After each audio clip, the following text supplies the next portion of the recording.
প্রথম গুণা বোঝার আগে একটা কথা বলে না, আমাদের সমাজে একটা মুখস্থ পড়া আছে, মুখস্থ পড়া। আমি অর্ধেক বললে দেখবেন বাকি অর্ধেক সবাই করে। কি সেটা? আল্লাহ ছাড় দেন, মুখস্থ পড়া। কিন্তু এই মুখস্থ পড়ার সাথে আরেকটা পড়া মুখস্থ করতে হবে, নাইলে এই কথাকে ঠিকানো যাবে না। এই কথাটা শুধু কাফেরদের জন্য প্রযোজ্য। কোরআনের কথা, আল্লাহ নবীকে বলছেন, নবী কাফেরদেরকে আমিও ছাড় দিছি, আপনিও একটু ছাড় দেন, একবারে ধরুন। ইমানদারের ব্যাপারটা এইরকম না। ইমানদারের কথা আরেকটা বড় মুখস্থ করবেন, আগেরটা ভুলে যাবেন না, ওটারও কাজে লাগাবো পরে। কিন্তু আরেকটা কথা মুখস্থ করেন আজকে। আল্লাহ বলেছেন ওয়ায়াফু আন কাসীর, আছে কোরআনে? কোরআনে আছে? হাফেজরা কথা কও, আছে? ওয়ায়াফু আন কাসীর, আল্লাহ বলেন আমি বহু গুনাহ ছাইরা। খুশি লাগে না আপনার? তো সুবহানাল্লাহ কি বাড়িতে? সুবহানাল্লাহ, আজই তামাশা। আল্লাহ বলেন আমি আমার বান্দার বহু গুনাহ ছেড়ে দেই। এজন্য ওই যে মুখস্থ করছেন পড়া, আমার আল্লাহ ছাড় দেন, ছেড়ে দেন না। খালি এটা কইবেন না, এখন নতুন পড়া চালাইবেন, বলবেন কি আমার আল্লাহ ছাড়ও দেন, বলেন বলেন ছাড়ও দেন। মিয়া চিন্তা করেন, আল্লাহ ছাড় না দিলে আমি আপনি বাঁচি কেমন? এত অপরাধ করার পরেও খাওয়াইতেছেন তিনি, এত অপরাধ করার পরেও নিয়ামত দিয়া বাঁচায় রাখছেন যিনি, তিনি বুঝি খালি ছাড়ই দিতেছেন না, ছাইরাও দিতেছেন। এটা কোরআনের কথা। এই হলো এক ধরনের গুনাহ আমাদের, যেগুলো আল্লাহ বলেছেন আমি ছাইরাও। আরেক ধরনের গুনাহ সম্পর্কে আল্লাহ বলেছেন নেক আমল করলে ওই গুনাহগুলো আমি নেক আমল দিয়া মিটাই দেব। সুবহানাল্লাহ। আল্লাহ বলেন ইন্নাল হাসানাত ইউযহিবনাস সাইয়্যাত, নেক আমল বদ আমলকে মিটায়। যেমন একটা হাদিস শুনেন, নবী আলাইহিস সালাম বলেছেন মান হাজ্জা লিল্লাহ ফালাম ইয়ারফুস ওয়া লাম ইয়াফসুক রাজাআ কায়াউমিন ওয়ালাদাতহু উম্মাহ। যে মানুষ, যে ব্যক্তি আল্লাহর জন্য হজ করে, কার জন্য? আল্লাহর জন্য। হজ কার জন্য করে? তা আল্লাহর জন্য হজ করলে নবীর এই বাড়তি কথাটা বলা দরকার কি? হজ তো আল্লাহর জন্যই করে, বুঝা গেল? হ্যাঁ, কেন না? কেউ কেউ হজ আল্লাহর জন্য করে না, কেউ কেউ হজ নিজের জন্যও করে। কে সে? আপনি সমাজে পাইবেন হজের আগে দাবি করতে, হজের পরেও এসে দাবি করে। হজের আগেও সুদ খাইতে, হজের পরেও সুদ খায়। হজের আগেও ঘুষ খাইতে, হজের পরেও ঘুষ খায়। হজের আগেও সন্ত্রাসী ছিল, হজের পরেও সন্ত্রাসী। আমি ওদেরকে কি বলি জানেন? তোমার হজ কি? তোমার হজ হইলো হজের আগে আসিলা খালি দুর্নীতিবাজ, হজের পরে আলহাজ দুর্নীতিবাজ। হজের আগে আসিলা চোর, হজের পরে আলহাজ চোর। হজের আগে ছিল সন্ত্রাসী, হজের পরে আরেকটু বেশি আলহাজ। এতটুকুই পার্থক্য। অথচ আল্লাহর নবী বলেন কেউ যদি আল্লাহর জন্য হজ করে, যেই হজের মধ্যে যায় আসে কোনো গুনাহ করে নাই, হজের আমলগুলো ঠিকঠাক মতো আদায় করেছে, হজের দ্বারা আল্লাহ তার জীবনের গুনাহগুলো এমন ভাবে মাফ করেন, সে যখন নিজের বাড়িতে ফেরত আসে, নবী বলেন এমন পবিত্র হয়ে ফেরত আসে, সেই তার মা তাকে যেদিন জন্ম দিয়েছিলেন সেই দিন যেমন নিষ্পাপ ছিলেন, হজ থেকে ফেরত আসার পর হজের দ্বারা আল্লাহ তার গুনাহগুলো মাফ করে তাকে ওইরকম পবিত্র বানায় দেন। তাই নেক আমলের দ্বারা কি হয়? গুনাহ মাফ হয়। বলেন নেক আমলের দ্বারা গুনাহ মাফ হয়। নবী আলাইহিস সালাম বলেছেন কেউ যদি সকালে পড়ে, ফজরের পরে 100 বার সুবহানাল্লাহি ওয়া বিহামদিহি, সুবহানাল্লাহি ওয়া বিহামদিহি, কতবার? কখন কখন? ফজরের পরে। নবী বলেন সারা রাতের গুনাহগুলো আল্লাহ মিটায় দেন। সুবহানাল্লাহ। কেউ যদি মাগরিবের পর পড়ে 100 বার সুবহানাল্লাহি ওয়া বিহামদিহি, কতবার? 100 বার। কখন? মাগরিবের। আল্লাহ বলেন, আল্লাহর নবী বলেন আল্লাহ তাআলা তার সারা দিনের গুনাহগুলো মিটায়া দিবেন। সুবহানাল্লাহ। কি বুঝাইতে চাইতেছি? নেক আমল মানুষের গুনাহ কি করে দেয়? কমায়া দেয়। কয় রকমের গুনাহ? 3 রকম। এক রকমের বহু গুনাহ যা আল্লাহ এমনি ছেড়ে দেয়। মাফ করে দেন। আরেক রকমের গুনাহ যা আল্লাহ বলেছেন নেক আমলের দ্বারা মিটায়। এই দুই গুনাহ নিয়ে আলোচনা করা আমাদের মাকসাদ না, আমার উদ্দেশ্য না। আমার উদ্দেশ্য আরেক প্রকার গুনাহ সম্পর্কে আল্লাহ বলেছেন, যে গুনাহ সম্পর্কে আল্লাহ বলেন আমি ছাড় দিল ছেড়ে দিব না, আমি ছাড়বো না, ছাড় দিচ্ছি কিন্তু ছেড়ে দিব না। এখন আপনারাই বলেন এই 3 রকমের গুনার মধ্যে কোনটাকে আমাদের বেশি ভয় পাওয়া দরকার? 1 নম্বর, 2 নম্বর বা 3 নম্বর? কোনটা কোনটা? চলেন আমরা সেই গুনাহ নিয়ে একটু আলোচনা করি। সেটা কোন গুনাহ? যে গুনাহ সম্পর্কে আল্লাহ বলেছেন আমি ছাড়বো না। তা আমি শুরুতে যে আয়াতে কারিমা পড়েছি সূরা বাকারা, ওই আয়াতে আল্লাহ বলেছেন আল্লাহ কোন গুনাহ ছাড়বেন না। আল্লাহ বলেন بلى من كسب سيئة وأحاطت به خطيئته فأولئك أصحاب النار।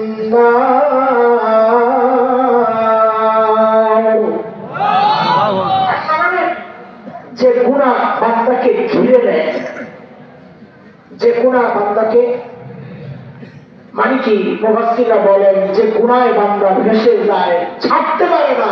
আরো সহজ করে বললে বলবো যে গুনাহ মানুষ অভ্যাসের মতো নিয়মিত করে, নেশার মতো নিয়মিত করে ছাড়তে পারে না, সেটা কি গুনাহ?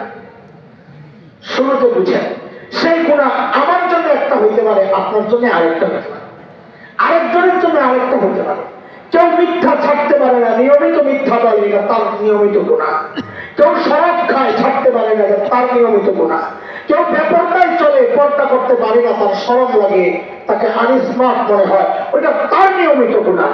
কেউ টাকার নিচে কাপড় পরে, এটা তার নিয়মিত গুনাহ। কেউ সুদ খায়, এটা তার নিয়মিত গুনাহ। কেউ ঘুষ খায়, ছাড়তে পারে না, এটা তার নিয়মিত গুনাহ। এক একজনের এক একটা হইতে পারে।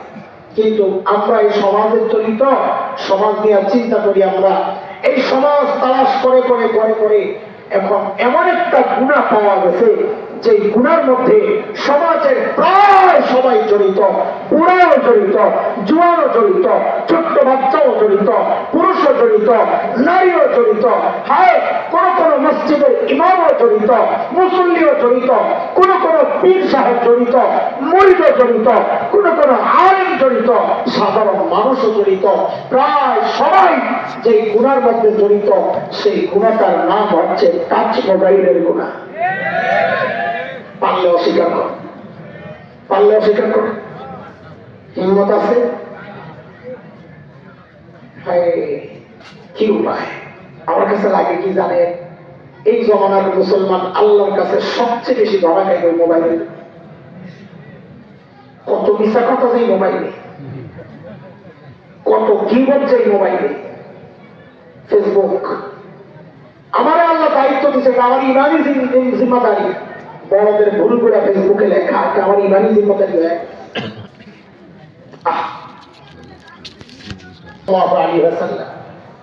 النظر سهم مسموم من سهام إبليس। নজর হচ্ছে ইবলিসের বিষাক্ত তীর। কোন তীর? কথা বলে বিষাক্ত কেন বললেন নবী? নরমাল তীর আর বিষাক্ত তীরের পার্থক্য। নরমাল তীর বিদ্ধ হইলে জখমের মধ্যে ওষুধ লাগাবেন, ভালো হয়ে যাবে। কিন্তু বিষাক্ত তীর বিদ্ধ হওয়ার সাথে সাথে, বিষটা রক্তের সাথে লাগার সাথে সাথে মুহূর্তের মধ্যেই বিষটা গোটা শরীরে ছড়ায় যাবে। উপরে ওষুধ লাগাইলে তখন আর কাজ হবে না, ঠিক কিনা? নবী বলেন নজরটাও ওই রকম বিষাক্ত তীর। নজরের মাধ্যমে শয়তান শরীরের ভেতরে বিষ ঢুকায়া দেয়, গুনার ইচ্ছা ঢুকায়া দেয়। নজরের কারণে কান গুনাহ করতে জেগে ওঠে। যেই মেয়েটাকে দেখেছে ওই মেয়েটার সাথে একটু কথা শুনতে মনে চায়, তার জিহ্বা জবান গুনাহ করতে জেগে ওঠে। যেই মেয়েকে দেখেছে ওই মেয়ের সাথে একটু কথা বলতে মনে চায়, হাত গুনাহ করতে জেগে ওঠে। যে মেয়েকে দেখেছে ওই মেয়েকে একটু স্পর্শ করতে মনে চায়, সব গুনার অঙ্গগুলো জেগে ওঠে। কেন? বিষ গোটা শরীরে ছড়ায় গেছে, গোটা শরীরে গুনার শক্তিগুলোকে এই নজর জাগায় তোলে। কিন্তু আমাদের আলোচনার মূল পয়েন্ট এটাও না। মূল পয়েন্ট হচ্ছে বহু মানুষ এমন আছেন এই সমাজে এই গুণাগারে গুনাই মনে করে, গুনাই মনে করে। আপনাদেরকে দায়িত্ব নিয়ে বলছি একটা কথা, খেয়াল করেন যুবকরা, খেয়াল করো। গুনাহ করা একটা মারাত্মক অপরাধ, তাই না? বলেন বলেন। কিন্তু মনে রেখেন, গুনাহকে গুনাহ মনে না করা তার চেয়ে আরো বড় অপরাধ। এই সমাজে এমন 4টা গুনাহ আমার দৃষ্টিতে আছে, যেটা ব্যাপকভাবে ছড়ায়া কিন্তু মানুষ এটাকে গুনাহ মনে করে না। এর মধ্যে একটা হচ্ছে এই নজর। মানুষ করে কিন্তু গুনাহ মনে করে। বাংলাদেশে, অন্য দেশেও দেখছি, আমি আমার দেশের কথা বলি, অধিকাংশ মানুষ পুরুষ টাকনুর নিচে কাপড় পরে।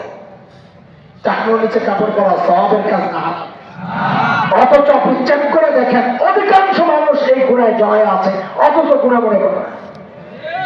অধিকাংশ মানুষ দাড়ি কাটে, এই মজলিস দেখে আপনি এটা বুঝবেন না। এই মজলিস ছাড়া অন্য মজলিসে যা দেখবেন অধিকাংশ মানুষ দাড়ি কাটে, অথচ সে এটাকে গুনাই মনে করে না।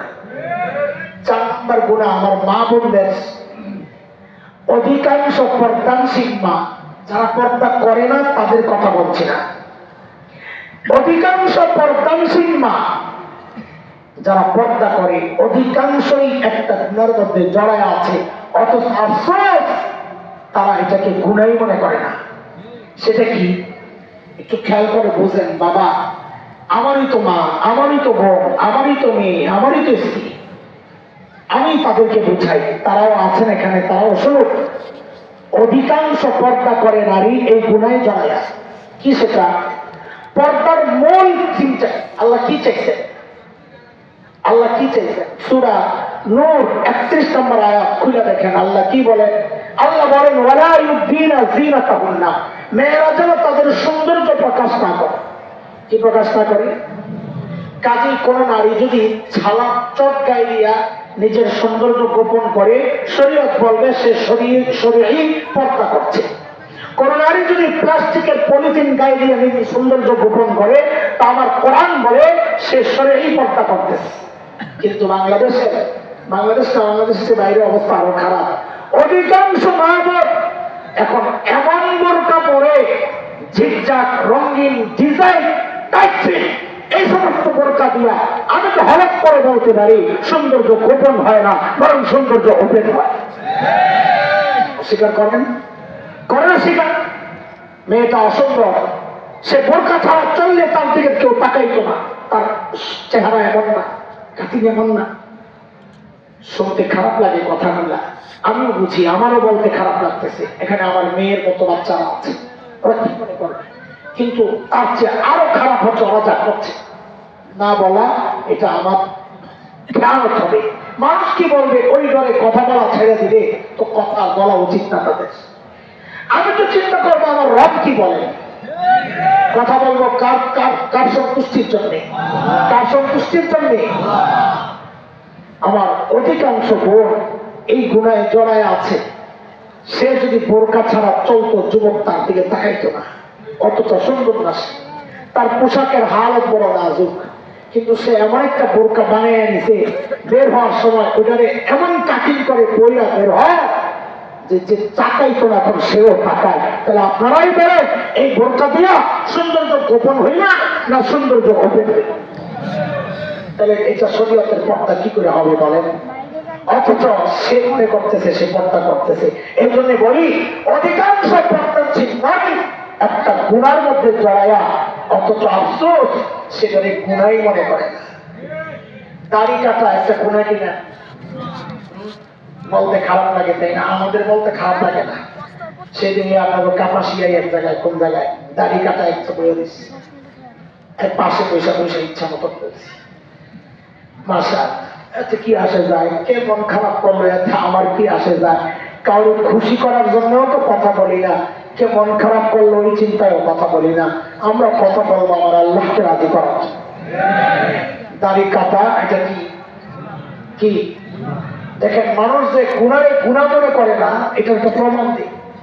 এই যে আমাদের টাঙ্গাইলের এক পাগলা এমপি আব্দুল লতিফ তাফসিরা এক মাহফিলে আসছে ওয়াজ করার জন্য। বক্তা, বড় বক্তা, হুজুররা কি ওয়াজ করে আর জানে কি, বলা ভাই জানে কি বলে। এক একজনের গবেষণা, সুবহানাল্লাহ, বুখারী, মুসলিম, তিরমিজি, আবু দাউদ সব পয়রা টুকরিক কইরা বিদ্যুৎ গেছে। বুঝেন নাই কথা? বুখারী, মুসলিম, সিয়াসিত্তা সব পয়রা রাস্তায় রাস্তায় গান গায়, টুকরিক কইরা টুকরিক কইরা বিদ্যুৎ গেছে। বিদ্যুৎ লাগবে, বিদ্যুৎ আয় কথা ওনারাই সব জানে, আমরা জানি না। তো ওই আল্লাহর বান্দা মাহফিলে বসে ওয়াজ করতেছে। দেখেন, তার এই বক্তব্যের কারণে আমার জন্য সুবিধা হয়েছে। আমি একটা বয়ানের আলোচনার পয়েন্ট পেয়ে গেছি, দলিল পেয়ে গেছি। সে কি বলে যে আপনারা হুজুররা দোয়া করেন না, আমি কিন্তু আমিন বলি না। কি বলে না? আমিন বলি না। কেন আমিন বলে না? আমি মনে করছি হুজুর গো হ্যাঁ আচ্ছা ভরসা নাই, এই জন্য আপনাদের দোয়া কবুল হয় না, না হয়, এই জন্য আমি লাগে আমি মনে করছি এমন একটা কিছু করি। কিন্তু পরে কি করে জানেন? হ্যাঁ কয় কারণ আমি কেন বলি না, আপনারা শিখান বাচ্চাদেরকে গুনাহ করলে আল্লাহর কাছে মাফ চাও, আল্লাহ ভুল করছি মাফ করে দাও। আমার জিন্দেগিতে আমি কোনো অপরাধ করি নাই, কোনো পাপ করি নাই,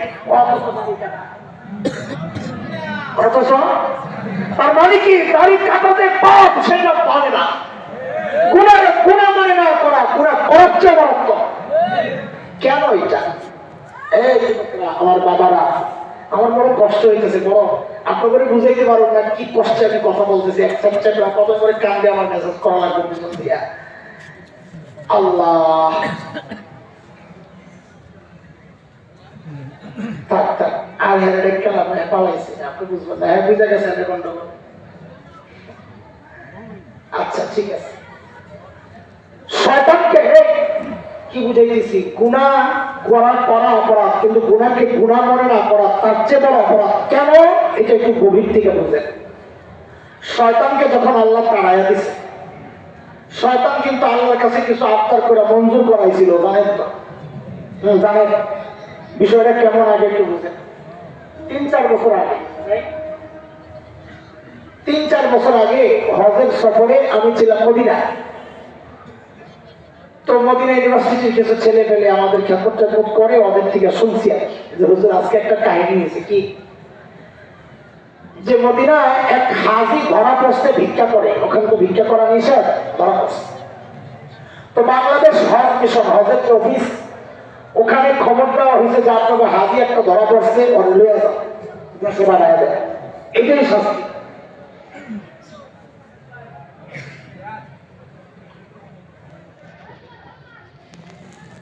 এখন ওরা তো আরবি জানে না, ওই ইউনিভার্সিটির ছেলেদেরকেই পাঠায়। ওরা যাইয়া ওই ফকিরকে আনতে গেছে, দেখে যে হাত দুইটা কাটা। তো খোঁজ খবর লইছে কি অবস্থা, হাত কাছতে কেমনি, বাড়ি কই, মেহেরপুর না কোন জায়গায় বাড়ি। তো বলে যে ডাকাতি করতে যায় ধরা পড়া কোনো দোলাই খাইয়া হাত দুইটা হারাইছে। এখন হ্যাঁ ডিউটি কি, ইনকাম কি? প্রতি বছর হজ আসলে সবচেয়ে কম টাকার একটা প্যাকেজে ভিক্ষা দেয়। ভিক্ষা হজের সফরে পুরা তার কামড় খাই ভিক্ষা করে। ইনকাম যা হয় হজের খরচ তো ওঠেই, সাথে যা থাকে তা দিয়ে সারা বছর চলে। আরে কোন বুদ্ধি শিখাইলাম, কে আবার নিয়ত করে লায় আল্লাহ জানে।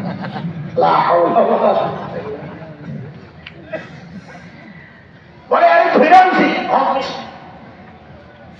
সামানপত্র সব জমা করা হইতেছে, আরে রিটার্ন পাঠানো হবে দেশে, কারণ হয়তো হজ করতে যায় নাই, গেছে ভিক্ষা করতে। কিন্তু তার মধ্যে কোনো অপরাধ বোধ নাই, চেহারার মধ্যে কোনো অপরাধ বোধ নাই, সে নিশ্চিন্তা বসে গেছে। এক ভয়ঙ্কর কথা হঠাৎ করে বইল, স্যার আমার যে দেশে পাঠাইয়া দিবেন আপনারা, আমার কিছু দিবেন না? চিন্তা করেন, হ্যাঁ কিছু দিব কিনা হ্যাঁ জিজ্ঞাসা। আর তোর যে সাইজ করে নাই, এটা তো তোর জন্য অনেক। ঠিক শয়তানকে আল্লাহ যখন কেছে ভাইও তো শয়তানও আল্লাহর ঠিক এই কথাই কইছিল, স্যার আমার যে বিদায় করে দিবেন, আমার কিছু দিবেন না, তার লাগে তোর কি লাগবে কম। তো শয়তান 3টা আবদার করছে। কয়টা? কথা কও, কয়টা? 1 নাম্বার, খেয়াল করেন, রব্বি আনজিরনি ইলা ইয়াউমি ইউবাসুন। আল্লাহ পুনরুত্থান দিবস পর্যন্ত সময় চাই, করতে চাই না। তো আল্লাহ বলেন ইন্নাকা মিনাল মুনজারিন, ঠিক আছে দিলাম সুযোগ, যা, তবে পুনরুত্থান দিবস পর্যন্ত না। ইলা ইয়াউমিন ওয়াক্তিন মালুম, কিয়ামত পর্যন্ত। দিবস 2টা, একটা হলো কিয়ামত সব ধ্বংস, আরেকটা হলো সব আবার জিন্দা হবে। সব যখন আবার জিন্দা হবে আর কেউ মারা যাবে না। শয়তান চাইছে ওই সময় পর্যন্ত বাঁচতে, কারণ ও জানে ওই পর্যন্ত টিকা গেলে আর মরা লাগবে না। বড় একটা বাটপারি করছিল, ধরা পড়ে গেছে শান্ত। শয়তান যখন দেখছে পুরা পায় নাই, আল্লাহ আরেকটা আবদার। বলে কি আমার আবদার? তো আপনি তো আদমের সন্তান দিলেন, তা আমি তো একা, দুনিয়ায় যায় এরকম আয় খেলা হবে, তো আমি কার নিয়ে খেলব? আমারও কিছু পোলাপাইন দেন। তাহলে বলে যা, আদমের যেমন সন্তান হবে তোরও সন্তান হবে, যা। শয়তানকে আল্লাহ আখির শেষ কি চাচা? বলে আমাকে আপনার বান্দার বনি আদমের রগে রগে দৌড়ানোর একটা সুযোগ বিজ্ঞান। আল্লাহ বলেন যা, ওইটাও দিলা। নবী আলাইহিস সালাম বলেন ইন্নাশ শাইতান ইয়াজরি মিনাল ইনসান মাজরাদ দাম। শয়তান মানুষের রক্তের যে রগ আছে, রেশা আছে, রগে রগে দৌড়ায়। ঢুকে কোন দিক দিয়ে? শয়তান ঢুকে কোন দিক দিয়ে? কত ফাঁক একটা কয়ালাম না। সাবাস, কোন দিক দিয়া? অর্ধেক ঠিক আছে। সাহারাত আমার পায়ে যাবো করতে গেছে, সাহারাত তো পিছনে স্পাইনাল কর্ড যেটা কয়। শয়তান ঢুকে হচ্ছে কাঁধের, ঘাড়ের নিচ আর কাঁধের মাঝখানে। এই হাত নিলে মাঝখানের আঙ্গুলি যেখানে যায় লাগে, শয়তান ওদিক দিয়ে ঢুকে। এই জন্য আল্লাহ তাআলা আমাদের নবী আলাইহিস সালামের ঠিক ওই জায়গায় মোহরে নবুয়ত লাগায়া দিয়েছেন, যেন শয়তান ওদিকে ঢুকতে না পারে। আচ্ছা ঠিক আছে, শয়তান কয়টা জিনিস মঞ্জুর করাইছে? তাহলে শয়তান বুঝলো কিছু মঞ্জুর করাইতে কার কাছে চাইতে হয়? আল্লাহর কাছে। আরো করে কম, আল্লাহর কাছে। পোড়া কপাল, তুমি তো শয়তানের চেয়েও খারাপ। শয়তান বুঝলো কিছু চাইলে আল্লাহর কাছে চাইতে হয়, আর তুমি যাও তো খাবার কাছে, বাবার কাছে, কবরওয়ালার কাছে, তুমি তো শয়তানের চেয়েও খারাপ। কথা কম ঠিক কিনা? শয়তানের বুঝতেও তো তোর গাই করিস। আল্লাহ এখন তো আমার বাপে পয়সা পয়সা কান্দে, হায় আমার পোলা পাইনের কি হইব? শয়তান যে সুযোগ 3টা লয়ে গেছে, আমার পোলা পাইন শেষ। বাপের মায়া পোলা পাইনের জন্য। আল্লাহর মায়া কি কম? কার মায়া বেশি? আল্লাহর। তুলনাই হয়, সোজা কথা। কি সমস্যা? আমার সন্তানের কি হবে? আল্লাহ আমারও কিছু দেন, তাই ওরে সুযোগ দিচ্ছেন 3টা, আমারও দেন কিছু। আল্লাহ বলেন দিলাম একটা। কি? আপনার সন্তান আমল করবে একটা, আমি আমল নামায় উঠাইয়া দিব 10টা। নেকি করবে একটা, উঠবে। গুনাহ করবে একটা, উঠবে 10টা। মান জাআ বিল হাসানাহ ফালাহু আশরু আমসালিহা ওয়া মান জাআ বিস সাইয়্যাহ ফালা ইউজজা ইল্লা মিসলাহা। গুনাহ করবে একটা, উঠবে কয়টা? নেকি করবে একটা, উঠবে কয়টা? আমার বাপে কাঁদবে, কি খুশি হন নাই? আরে আমার বাপে খুশি না, কাঁদবে কেন? আমার বাপের চিন্তা, আমার সন্তান নেকি একটা করলে না উঠবে 10টা। হ্যাঁ তো ফজরও যাইব, এশাও যাইব, কিন্তু ফেসবুক আর ইউটিউব তো যাইব না। গুনাহ তো চলবে, নেকি তো করবে না। বুঝেন নাই? নেকি করলে না একটার বদলে 10টা, না করলে তাহলে তো করবো না, তো নষ্ট হইব কোথেকে? গুণা তো থাকবে। তাহলে দেখছে আরে আমার বান্দা তো বেশি ডরাই গেছে। কারে ডরাই না শুনেন, আরেকটা দিলাম বল কি বলে, আমি ফেরেশতা দিয়া আপনার বান্দার চারপাশ থেকে নিরাপত্তা দিয়ে দিব, নিরাপত্তার দেয়াল তৈরি করে দিব যেন শয়তান ঢুকতে না পারে। সূরা রাদে আসছে, লাহু মুআক্কিবাতুম মিন বাইনি ইয়াদাইহি ওয়া মিন খালফিহি ইয়াহফাযুনাহু মিন আমরিল্লাহ। হাদিসের কথা, আমরা যেমন খাবার থেকে মাছি তাড়াই না, ফেরেশতারাও আমাদের চারপাশ থেকে এইভাবে শয়তানকে তাড়াইতে থাকে। কিন্তু আমার বাপের তাও খুশি না, কাঁদে। কি ঘটনা কি? তো আমার বাপের কথা হইল, আপনি আমার সন্তানকে ফেরেশতা দিয়ে নিরাপত্তা দিলেন, এর চেয়ে নিরাপদ জায়গা জান্নাতে তো আমি আসলাম, এর পুরো তো কথা বুঝেন নাই কথা। এর চেয়ে নিরাপদ জায়গা জান্নাতে ছিলাম, শয়তান কাছে গিয়ে ধোকা দিলেন, আপনি আটকে গেলেন। এত দূর থেকে রিমোট কন্ট্রোল দিয়া খালি চ্যানেল বানায়, ঘুষের চ্যানেলে টিপ দিছে, এটা বন্ধ হয়েছে, আস্তে সুদের চ্যানেলে গেছে, ওটা বন্ধ হয়েছে, জিনার চ্যানেলে টিপ দিছে, ওটা বন্ধ হয়েছে, শরাবের চ্যানেলে টিপ দিছে, ওটা বন্ধ হয়েছে, গিবতের চ্যানেলে টিপ দিছে। হ্যাঁ তো বই হবে দূর দিয়ে খালি চ্যানেল। আল্লাহ দেখছে, হারে আমার বান্দা যে গরম ডরাইছে। শোনেন শোনেন, আমি একবারে আপনাকে জানাই দিলাম, আমার যেটা স্পেশাল পাওয়ার ওইটা একবারে শোনেন। বলে কি? বলে আপনার সন্তান আমার বান্দা গুনাহ করবে করবে করবে করতে করতে জীবন পা শেষ সময় যদি খালি একবার বলে, ও আমার মালিক আমি ভুল করছি, আমারে মাফ করে দাও, আমি আর জিন্দেগির সব গুনাহ মাফ করে দাও, এখন আমার বাপ খুশি হয়ে গেছে, এইবার ঠিক আছে। কিন্তু শয়তান এইবার লাভ দিয়ে উঠছে। হ্যাঁ, ঘটনা কি করলেন? এটা কি করলেন?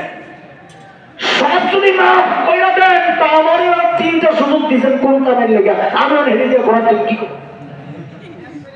শয়তানের মুখ খারাপ। শয়তান তো পাট্টার কম না। শয়তান আল্লাহর একটা দিছে হুমকি। বুঝেন বুঝেন, আমরা আমাদের আলোচনাকে জোরাইবার লাগাইতেছি, খেয়াল করেন। আলোচনা চলতেছিল কি, গুনাহ করাটা মারাত্মক, কিন্তু গুনারে গুনাহ মনে না করো তার চেয়ে বেশি মনে আছে এই কথা। শয়তান এইবার দাঁড়াই আল্লাহ দিছে এখন কি, আল্লাহ বান্দার জন্য এত মায়া, সারা জিন্দেগীর গুনাহ একবারে মাফ করে দিবে, তওবা করলি মাফ, তওবা করলি মাফ।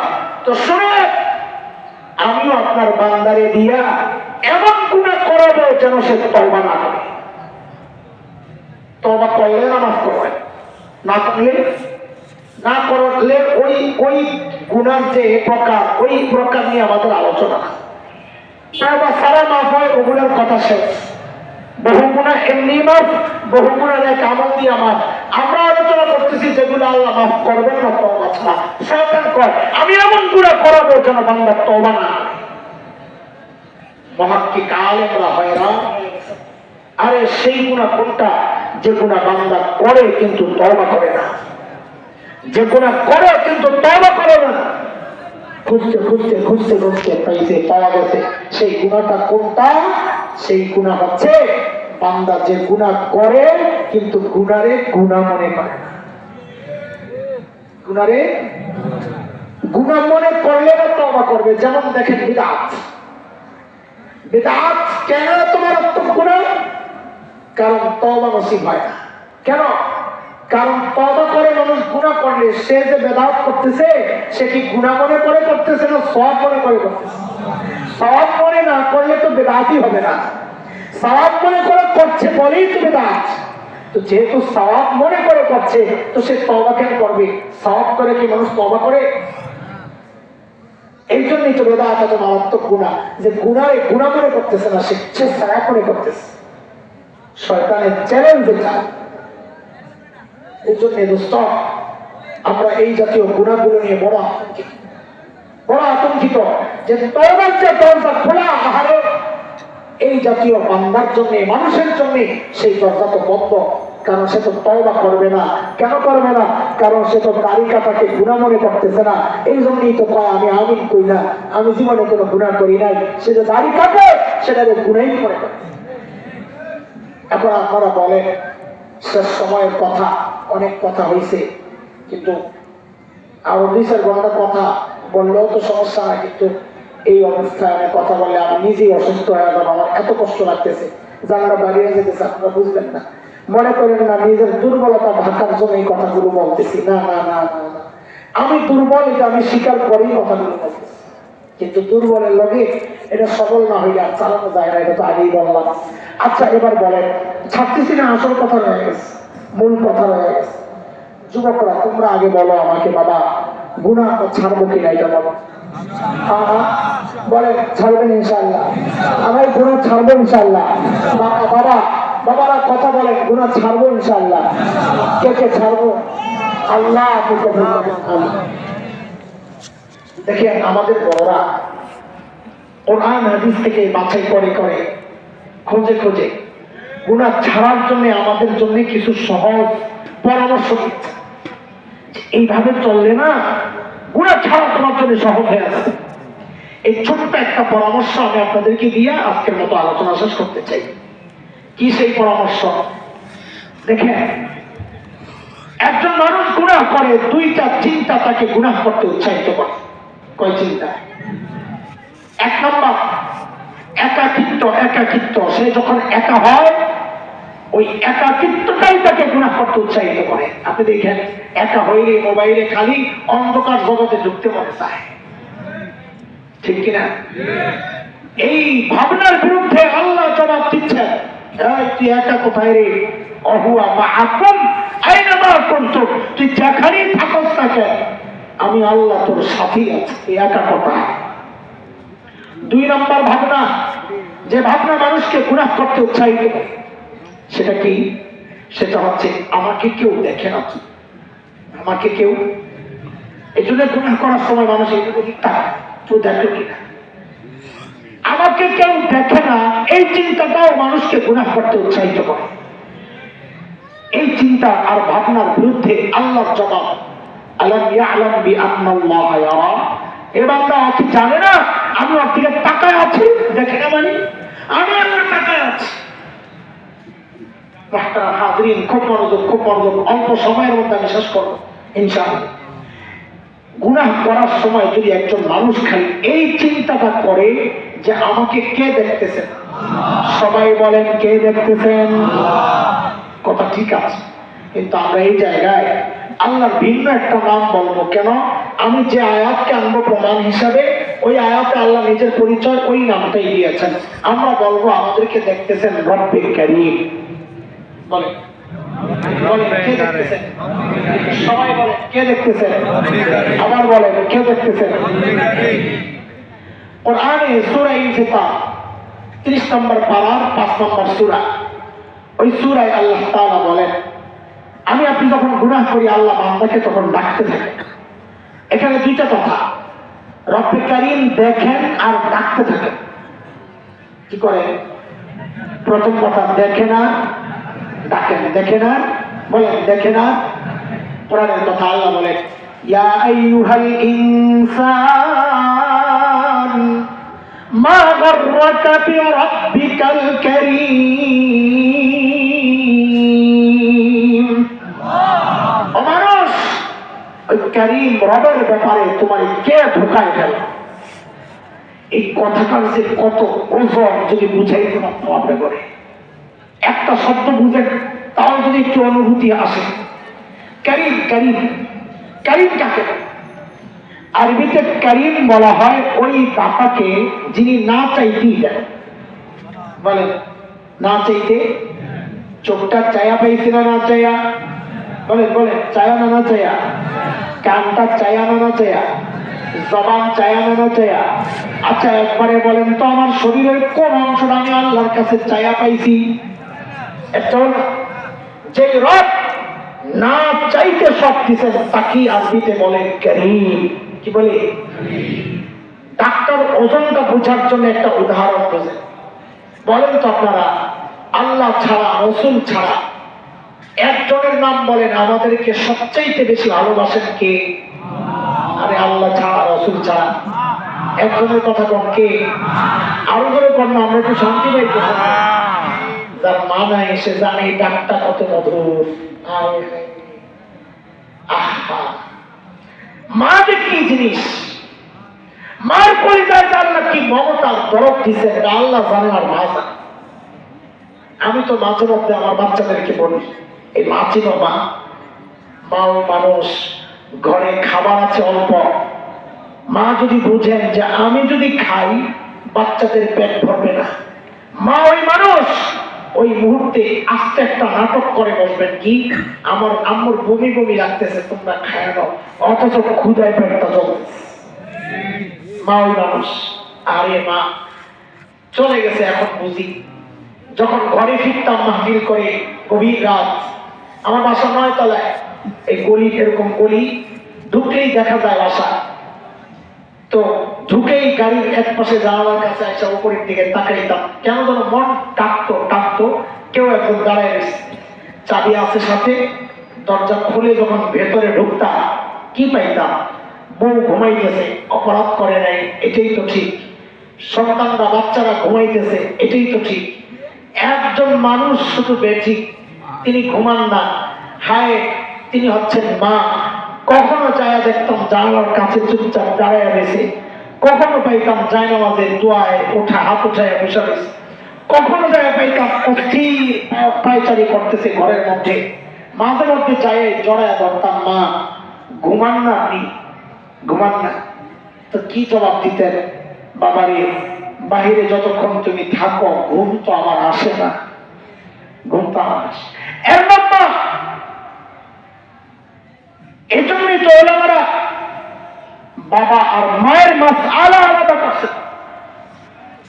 কি মাসআলা? সন্তান যদি বাবা মার আগে মৃত্যুবরণ করে তো মাসআলা হলো, বাবা তো সন্তানের লাশের পেছনে পেছনে যেতে পারে, বাবা সন্তানের কবরেও নামতে পারে। বলে কেন? বাবার কলিজায় কি মায়া নাই? আচ্ছা, বাবাও চিৎকার করে করে কান্না করবে, কিন্তু বাবাকে আল্লাহ ওই ক্ষমতা দিয়েছেন, বাবা সন্তানকে সয়া কান্না করতে করতে উপরে উঠতে পারবেন, এই শক্তি আল্লাহ বাবাকে। কিন্তু কোন মায়ের জন্য সন্তানের লাশের পেছনে যাওয়া চলবে, কোন মায়ের জন্য সন্তানের কবরে নামা চলবে। কেন? দুনিয়ায় এমন কোন মা নাই সন্তানকে দাফন করার জন্য কবরে নেমে সন্তানকে দাফন করে নিজে সুস্থ অবস্থায় আবার উপরে উঠবেন, এমন কোন মা নাই। সন্তানদের সয়া নিজে ওর সাথে লাশ। এরে ভাই, আপনাদের কাছে একটু ছোট্ট করে আমার জানতে চাওয়া, এই যে মার পরিচয় এত দরদার মমতা আর ভালোবাসা, কারণটা কি বলেন তো?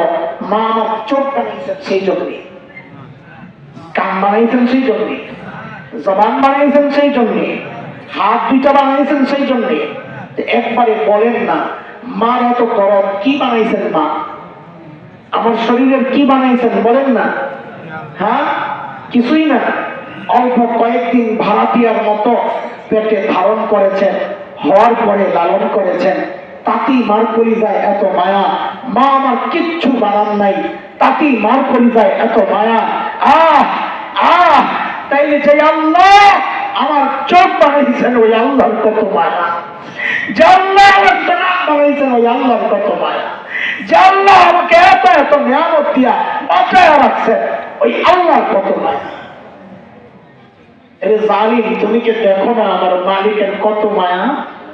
আরে আমি তুমি যখন গুনাহ করি দরজা বন্ধ করে, ভিতরে গুনাহ চলতেছে, আর আমার মালিক ওই গুনাহ অবস্থায় দরজার নিচে দিয়া বাতাস আর অক্সিজেন পাঠাইয়া যাচ্ছেন, আমি মরে আছি।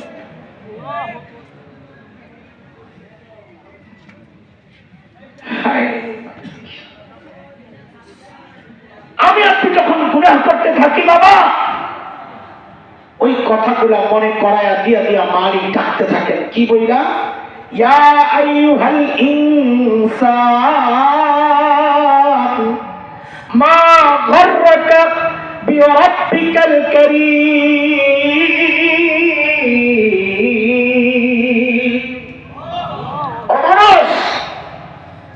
করিম রবের ব্যাপারে তোমার কে ধোকাই গেছে? আরে যে চোখ দিয়ে তুমি সিনেমা দেখতেছ, ওই চোখ কিন্তু তোমার নায়ক নায়িকা দেয় নাই, আমি করিম রব দিছি, না চাইতে দিছি। যে কান দিয়ে তুমি গান শুনতেছ, ওই কান কিন্তু ওই গায়ক গায়িকা দেয় নাই, আমি করিম রব দিছি, না চাইতে দিছি। আমার দ্বারা নিয়ামত দিয়া আমার নাফরমানি করো, মা গররাকা বিরাব্বিকাল কারীম। এরে বান্দা, তোমার কে ধোঁকায় ফেললো আমার ব্যাপারে? আরে কার কাছ থেকে কি পাইয়া তুমি তোমার করিম রব ভুলে গেলা? মালিক এইভাবে ডাকতে থাকেন আমি আর আপনি যখন গুনাহ করি। আমাদের মুফাসসিররা প্রাসঙ্গিক ভাবে বলেছেন এটা, যে শুধু ডাকটা এই পর্যন্তই নাই, ডাকের মধ্যে আরেকটা আওয়াজও বাজে। সেটা কি? আল্লাহ যেন ডাকের মধ্যেই বলছেন, রে বান্দা, তুই তোর সন্তানের সামনে গুনাহ করস না, তোর লজ্জা লাগে? তুই তোর মা বাবার সামনে গুনাহ করস না, তোর লজ্জা লাগে? তুই তোর শ্বশুর শাশুড়ির সামনে গুনাহ করস না, লজ্জা লাগে? তুই আমার সৃষ্টির সামনে গুনাহ করস না, তোর লজ্জা লাগে? আর আমি রব বলতেছি, আমি তাকায়া তাকায়া করে ডাকতেছি, তাও তুই গুনাহ ছাড়স না? কিরে বান্দা, আমার ডাক যদি তোর কাছে ওই বাচ্চাটার চেয়েও কইবা কেন? আমার ডাক যদি তোর কাছে তোর মা বাবার চেয়েও কইবা কেন? ওরা তাকায়া থাকলে তুই গুনাহ করস না, আর আমি তাকায়া তাকায়া ডাকতেছি, তাও তুই গুনাহ ছাড়স না। মা বাবা কেন? বাবা চুল পাইকা সাদা হয়ে গেছে, এখনো গুনাহ ছাড়তে পারে? দাড়ি পাইকা সাদা, এখনো গুনাহ ছাড়তে পারে? মা কবে ছাড়বেন বলেন তো? হ্যাঁ, কবে ছাড়বেন? কখন ডাক চলে আসে? তেরে যুবক, এমনটা ভাবার কোনো কারণ নাই যে আল্লাহ বুঝি তোকে দাড়ি আর চুল সাদা হওয়া পর্যন্ত সুযোগ দিবেন না। না রে আপনার কত বাবাকে দেখছি, সুন্দর ছোট্ট বাচ্চার লাশ, বাবা সন্তানের লাশ কাঁধে নিয়ে যাইতেছে গোরস্থান। আরে কে জানে, কে জানে এই মজলিসেও এমন কেউ থাকতে পারে। সে বসে আছে বেখবর, তার খবর নাই, সে বসে আছে এখানে, কিন্তু তার কাপড়ের কাপড়টা চলে আসছে দোকান, জানে না, সে জানে না। আরে কে জানে, কালকে খবর পাইতে পারেন, বয়ান করে গেল যে হাসান জামিল তো দুনিয়ায় নাই, এই খবর কোন ভরসায় ভাবে কিনা করতেছি বলেন? কোন পুঁজির উপর ভরসা করিয়া? আরে যাদের পুঁজি ছিল তারাও তো কাঁদত। সাইয়েদনা আবু বকরের কত পুঁজি, আল্লাহু আকবার, অথচ সেই আবু বকর নির্জনে যায় যায় কান্না করেন। কি বইলা ইবনা আবি কুহাফা, এরে আবু কুহাফার ছেলে, বাবা আবু কুহাফা, এরে আবু কুহাফার ছেলে, তুই মানুষকে বুঝছিস? এ আবু বকর, তুই মানুষকে বুঝছস? এখন হিসাব কেমনে দিবি? আবু বকর আবার কিসের হিসাব? হিসাব দিয়ে যদি আবু বকরের জান্নাতে যাওয়া লাগে, তো হিসাব ছাড়া জান্নাতে যাবে কি? সাইয়েদনা আবু বকর গাছের পাতা দেখছেন তো কান্না শুরু করছেন। কি বইলা? ইয়া লাইতানি কুনতু ওয়ারাকাতান শাজারা তুগাল, হায় আমি মানুষ না হয়ে যদি গাছের পাতা হইতাম তো জীবজন্তু আমার চাবায় চাবায় খাওয়া ফেলতো, আমার আর হিসাব দেওয়া লাগতো না। এখন আমি হিসাব কেটে দিব? আয় আবু বকরের কিসের হিসাব? আরে যাদের কান্না করার কথা, আমার মতো জালিমের এমন অস্থির, এমন এমন এমন পেরেশান আর এমন চিন্তিত হওয়ার কথা তো ছিল আমার মতো জালিমের। অথচ আমি তো বটেই। অধিকাংশের চেহারার দিকে তাকাইলে মনে হয় না মানুষটার আখিরাতের কোনো চিন্তা। হাসি তামাশা চলছে, গল্প গুজব আড্ডা চলছে, এমনকি মালিক যখন ডাকেন নামাজের দিকে তখনও আড্ডা চলছে, তখনও গুনাহ চলছে। কবে সোজা হবো বলে? মালিকের ওই ডাকটা যদি আমার হৃদয় শুনতো, মা রাখা বিরক্তির বান্দা, তুই আমারে কেন ভুলে গেলি? কার কাছ থেকে কি পাইয়া তুই আমারে ভুলে গেলি? নিজেকে প্রশ্ন করেন না, যে এই ডাকটা আমাকে যদি সরাসরি মালিকদের আগে জবাব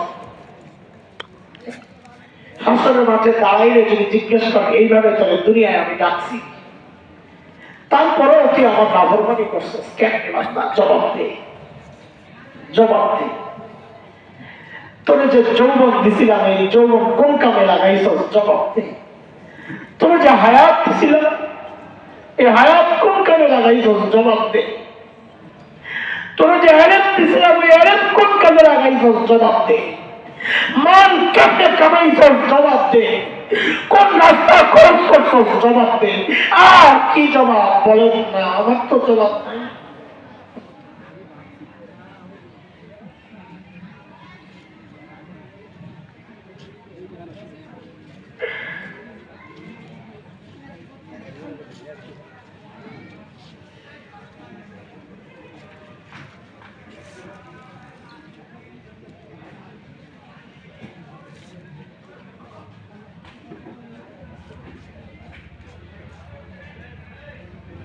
আমাদের টার্গেট হবে বিনা হিসাবে জান্নাতে যেতে চাই ইনশাআল্লাহ। বলে বিনা হিসাব কেমনে হয়? বিনা হিসাব কেমনে হয়? পাল্লা থাকে কয়টা? প্লেট কয়টা? কয়টা? মাপার জন্য দুই পাল্লায় কিছু রাখতে হবে না? এক পাল্লায় কিছু না রাখার থাকলে আর মাপা যায়? পাথর না থাকলে মাপতে পারবে? বলেন বলেন। তা আমরা দুই পাল্লা যেন মাপা না যায়, এক পাল্লায় নেকি থাকবে আর এক পাল্লা শূন্য মাছ মাপার সিস্টেম আর নাই, বিনা হিসাবে যাবে। সুবহানাল্লাহ। বুঝেন এই কথা? এক পাল্লায় আমার আর এক পাল্লা খাই, গুনে নেই, গুনে নেই। তা এক পাল্লা খালি হইলে আর মাপার কোনো সিস্টেম নাই, কারণ মাপার সিস্টেমে এটা দুই পাল্লায় জিনিস থাকা লাগবে। অন্তত এতটুকু যেন হয় যে নেক আমলের পাল্লাটা যেন ভারী হয়ে যায়, তাও আশা করা যায়। ফাম্মা মান সাকুলাত মাওয়াজিনুহু ফাহুয়া ফি আইশাতির রাদিয়া। যার নেক আমলের পাল্লা ভারী সে জান্নাতি। আল্লাহু আকবার। ও আল্লাহ, নেক আমলের পাল্লা শুধু ভারী না, আমরা চাই মাপ ছাড়া যাইতে, আমাদের গুনার পাল্লাটা খালি করে যাইতে চাই ইনশাআল্লাহ। বলেন ইনশাআল্লাহ। হ্যাঁ হ্যাঁ হ্যাঁ, গুনার পাল্লা খালি করে যাইতে চাই, যেন মাপার সিস্টেম না থাকে, বিনা হিসাবে যেন আল্লাহ আমাদেরকে জান্নাত দিয়ে দেয়। নিয়ত করেন ইনশাআল্লাহ। ইনশাআল্লাহ। আল্লাহ কবুল করে। এই উঠেন না, 2-3 মিনিট উঠেন না, 2-3 মিনিট সময় দিবেন না। এই যে ভাঙ্গা বউ লইয়া সংসারটা করলাম, এখন আপনারা